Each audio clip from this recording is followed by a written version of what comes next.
bienvenidos a este corte informativo. Hoy es martes 20 de junio de 2023. Soy Citlali Pérez Flores y en los próximos minutos le presentaré la información más reciente del Poder Judicial de la Federación. Saludo a mi compañera Nidia Díaz en la interpretación en lengua de señas mexicana. Comenzamos. El Pleno de la Corte invalidó sanción penal para propietarios de colegios particulares que no aclararan que no cuentan con reconocimiento de validez de estudios. El ministro Javier Lainez propone invalidar decreto con la segunda parte de las reformas político-electorales. Basta presentar la solicitud de pensión para que proceda el juicio especial de seguridad social, estableció la segunda sala.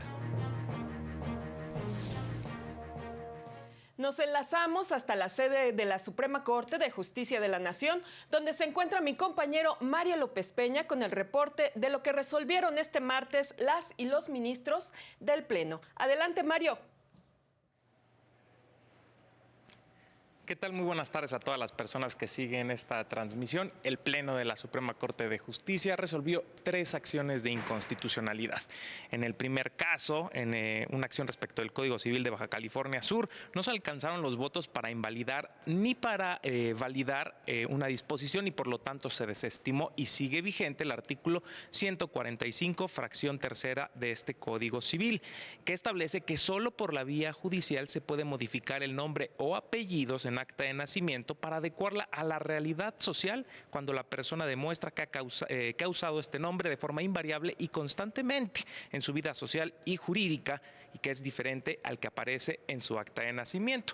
En el segundo caso, el Pleno de la Corte declaró la invalidez, en este caso fue la invalidez de que se sancionara con cárcel y multa a la persona propietaria, socia, directiva, administradora o apoderada legal de una escuela que emitiera o entregara documentación o publicidad sin aclarar que la propia escuela carecía del reconocimiento de validez oficial de estudios, así como a la persona servidora pública del ramo educativo que en ese supuesto omitiera gestionar el fincamiento de sanciones y hacer del conocimiento de las autoridades competentes esa circunstancia. Estos fueron algunos de los argumentos para declarar la invalidez.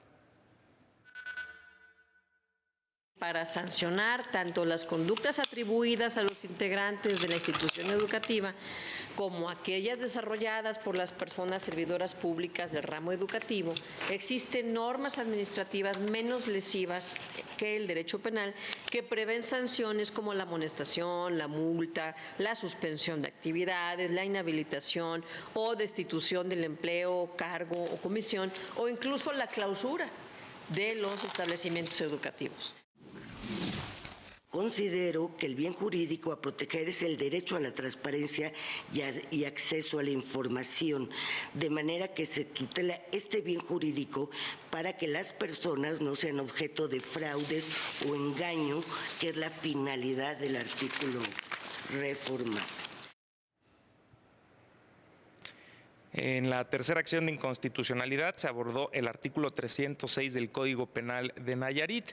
En este caso siguen vigentes 2 párrafos de esta disposición que impone prisión y multa a quien incumpla sus obligaciones alimentarias sin causa justificada por más de 30 días, además de que se aumenta la sanción en los casos en que ese incumplimiento involucre a una persona embarazada respecto de quien se presuma la paternidad en relación de matrimonio o concubinato. De este artículo, el Pleno de Ministros invalidó porciones que no abonaban a la claridad, así como la porción que establecía que la reincidencia en incumplir con las obligaciones se sancionaría con la suspensión de la patria potestad. También invalidó que se estableciera que si el adeudo excedía 90 días, los datos de la persona sancionada irían al registro de deudores alimentarios morosos de Nayarit. Insisto, esta porción se invalidó ese plazo de 90 días. Esos fueron los asuntos resueltos por el Pleno de la Corte en la sesión de este martes. Pues muchísimas gracias por este reporte, Mario. Que tengas una excelente tarde. Y el Pleno de la Suprema Corte tiene previsto analizar el próximo jueves la segunda parte de las reformas político-electorales, mejor conocidas como Plan B.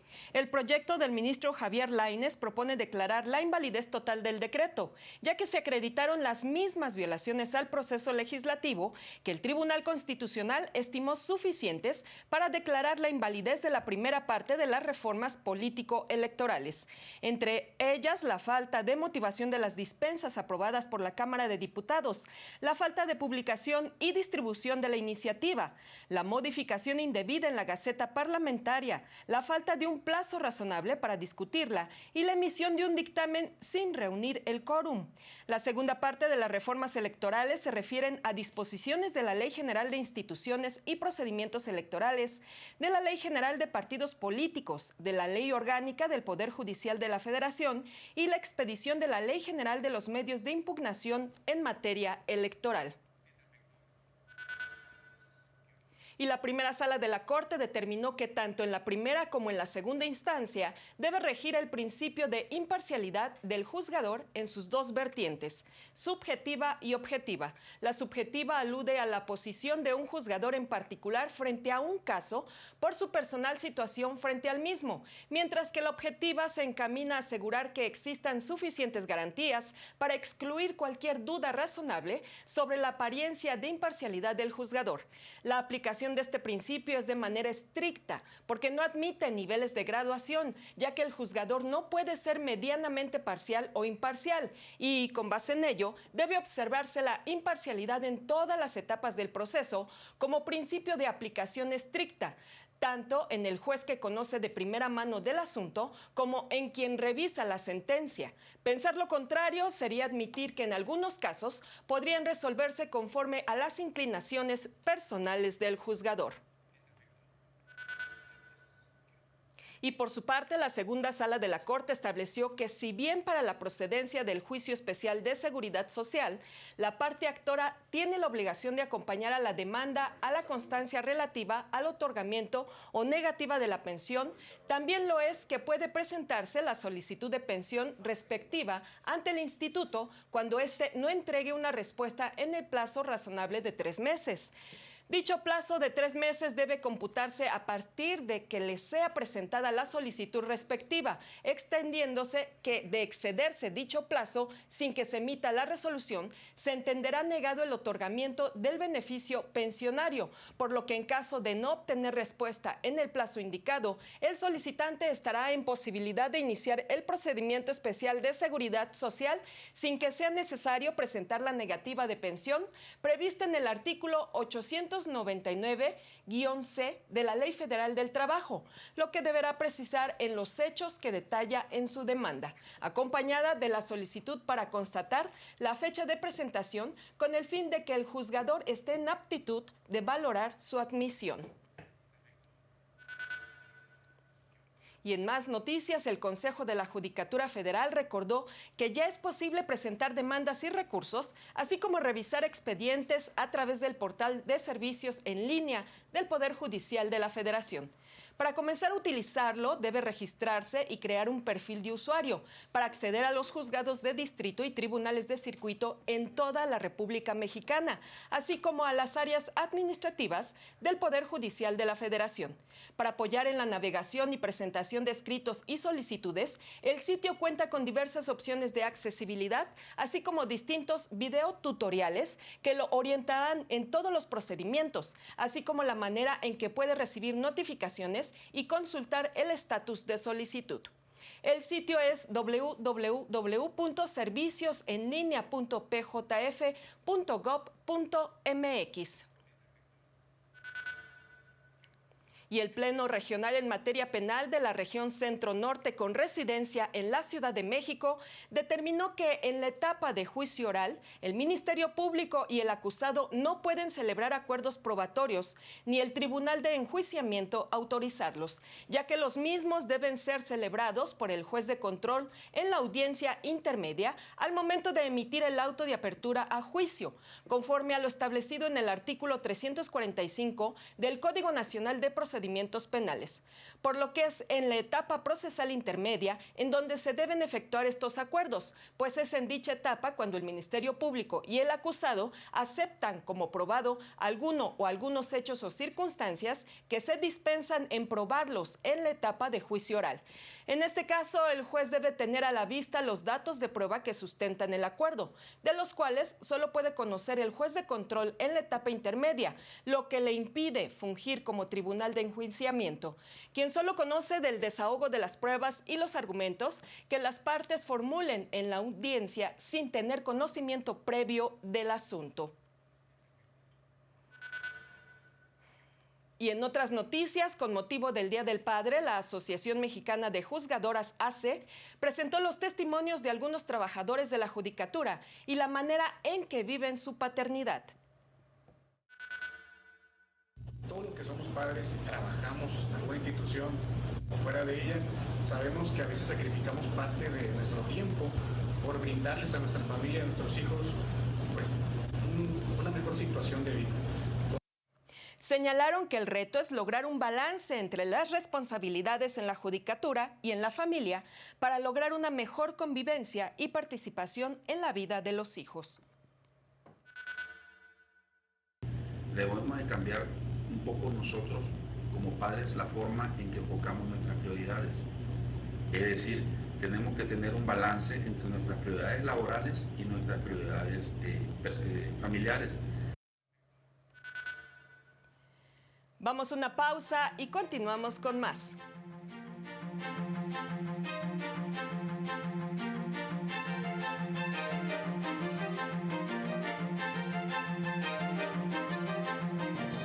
Al regresar, advierten que la difusión de noticias falsas puede dañar la democracia y la participación ciudadana.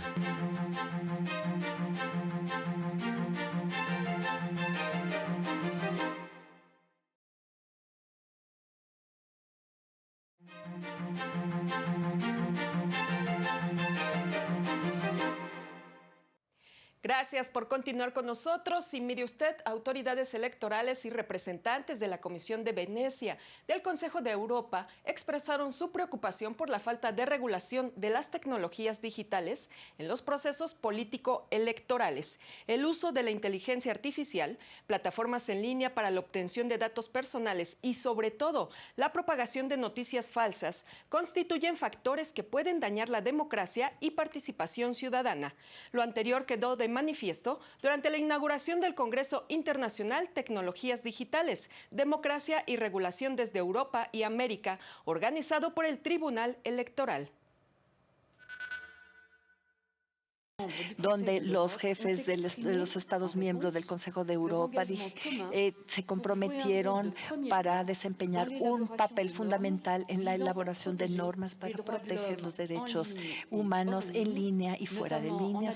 Ante ello, el Tribunal Electoral ha sido el espacio para delimitar los alcances de la comunicación política en el ámbito digital y determinar los límites y sus sanciones. Una muestra fue que la Sala Superior ratificó las sanciones impuestas a un partido político por una campaña en donde a través de influencers difundieron mensajes en redes sociales que alteraban la libertad del sufragio. El magistrado presidente del Tribunal Electoral de Quintana Roo, Sergio Avilés de Menegui, fue secuestrado la noche de este lunes. De acuerdo con un video que circula en redes sociales, un vehículo se empareja a la camioneta del magistrado, quien intenta escapar. Dos hombres lo persiguen y lo suben a otro automóvil. 2 horas después, el magistrado regresó caminando a su domicilio. La Secretaría de Seguridad de Quintana Roo confirmó que el magistrado sufrió golpes que no ponen en peligro su vida y se encuentra a salvo. No hay detenidos. En otros temas, el blog Axis del Tribunal Electoral, el especialista José Ramón Narváez aseguró que es indispensable replantear el modelo de comunicación política, pues actualmente nadie se ajusta a los tiempos electorales y se encuentran en campaña permanente. Esta estrategia, señala, no es nueva. Surgió en Estados Unidos hace más de medio siglo y busca que los políticos y los partidos tengan una presencia constante en la vida política para promover su agenda y contar con el apoyo de los ciudadanos. Gracias a las plataformas digitales, las campañas tienen una inmediatez abrumadora, en la que es difícil conocer el impacto sobre el electorado, lo que lleva a la inequidad electoral, los discursos de odio y la desinformación. Por lo que para tener más y mejores votantes, se debe contar con herramientas de diagnóstico y monitoreo que permitan a la sociedad ejercer sus derechos político-electorales.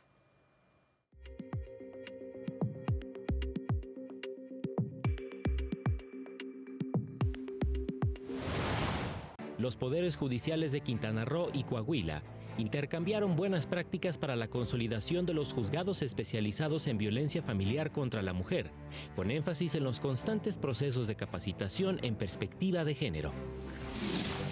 El Poder Judicial de Tlaxcala puso en marcha el Sistema Informático de Registro de Expedientes Laborales, que cuenta con una oficialía de partes y un juzgado virtual para recibir documentos y cargar acuerdos y resoluciones. En pos de lograr una justicia ágil y efectiva, el Poder Judicial de San Luis Potosí analiza la viabilidad de implementar audiencias de acceso rápido, con el apoyo de la Fiscalía y la Defensoría Pública Estatal, para llevar los casos directamente ante un juez de control. El Centro de Justicia Alternativa de Oaxaca brinda atención eficiente y gratuita para la resolución de conflictos en menos tiempo y sin llegar a juicio, con el apoyo de especialistas en mediación del Poder Judicial Estatal. Para el canal del Poder Judicial de la Federación, Jesús Daza. Y este miércoles la Corte Interamericana de Derechos Humanos realizará una audiencia pública sobre el caso González Méndez contra el Estado mexicano en el marco de su 159 periodo ordinario de sesiones. La Corte Regional resolverá en torno a la responsabilidad del Estado por la violación de los derechos a la integridad personal, a las garantías y protección judicial en el caso de la presunta desaparición forzada del indígena Chol Antonio González Méndez, ocurrida en enero de 1999 en Chiapas. Se argumenta que la desaparición formaba parte de un contexto de operaciones llevadas a cabo por grupos armados paramilitares cuyo objetivo era romper la relación de apoyo entre la sociedad civil y el EZLN. La víctima era parte de las bases civiles de apoyo del mencionado ejército. Y ahora hacemos contacto con mi compañera Lorena Sánchez Cabrera, quien se encuentra en la segunda Feria del Libro del Instituto Nacional Electoral. Adelante, Lorena. Citlali Nidia, auditorio de Corte Informativo, muy buenas tardes. En efecto, nos encontramos aquí en la segunda Feria del Libro del INE, que este año está orientada a prevenir la violencia política contra las mujeres en razón de género. En esta feria, que se lleva a cabo de forma virtual, participa el Tribunal Electoral del Poder Judicial de la Federación con un stand virtual en el que presenta 49 obras específicamente en materia de género, muchas de ellas enfocadas a visibilizar la violencia que enfrentan las mujeres en mayor medida desde que se consolidó en México la obligatoriedad de la paridad en candidaturas políticas y lo que ha hecho el Tribunal Electoral en esta materia. Así lo comentó Agustín Millán, director general de documentación del Tribunal Electoral. Como fue el caso de la sentencia sub-JDC 74/2023 para que hoy una mujer ocupara la presidencia del INE. Este stand virtual del Tribunal Electoral del Poder Judicial de la Federación presenta además su catálogo con más de 500 títulos especializados en materia político y jurídico electoral. Y comentarte, Citlali, que esta segunda Feria del Libro del INE está abierta a partir de hoy y hasta el próximo jueves 22 de junio para todo el público de manera virtual y presencial en un horario de 10 de la mañana a 19 horas. Es la información que tenemos. Pues ahí la información. Muchísimas gracias, Lorena. Y antes de despedirnos, lo invitamos a mantenerse en la señal del Poder Judicial de la Federación. No se pierda a las 19:30 nuestro avance informativo y a las 20:30 horas el noticiero nocturno. Así concluimos esta emisión. Soy Citlali Pérez Flores. Gracias por su atención. Hasta pronto.